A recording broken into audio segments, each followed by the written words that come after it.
Aš irgi šitą pajaučiau, todėl nepasidalinau. Prieš porą savaičių draudimas sakė, kad mums mokės 500–600 eurų, nors draudimas ant vyro pinigus perves man.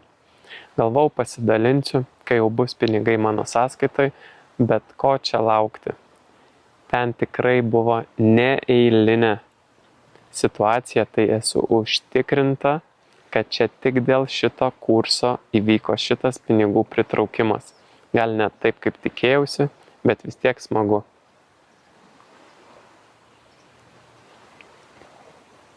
Vienas iš esminių momentų, kuris pasikeičia sąmoniai, kai nustojame reikalauti, kad gausa pas mus ateitų tik per tą šaltinį, kuris yra atidarytas. Tai didžioji dalis žmonių turi vieną šaltinį ir tai yra alga.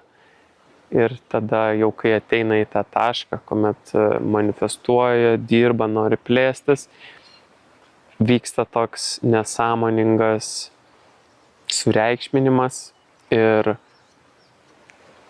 perdėtinis potencialas susiformuoja: atsiųsk man, Dieve, visatą, daugiau pinigų. O atidarytas tik vienas kanalas, per kur gali įeiti. Tai ką pastebėjau, kas pasikeitė pas žmonės, tai vyksta atsivėrimas ir suvokimas, kad gausa gali ateiti per daugiau kanalų. Taip pat darbe į projektą pavyko pritraukti 20 kartų daugiau žmonių. Visi kolegos apšalę, kaip man pavyko.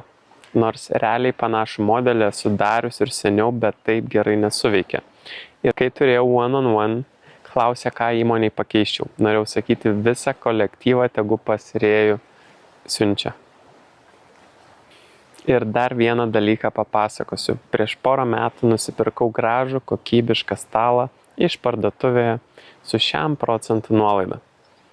Prasidėjus 8x, katė apvertė vazą ir stalą sugadino. Draudimas išmokėjo naujo stalo vertę, taigi šį kartą užsisakiau tokį pat stalą tiesiai iš tiekėjo be jokių nuolaidų. Vaibas buvo visai kitas negu perkant iš parduotuviai.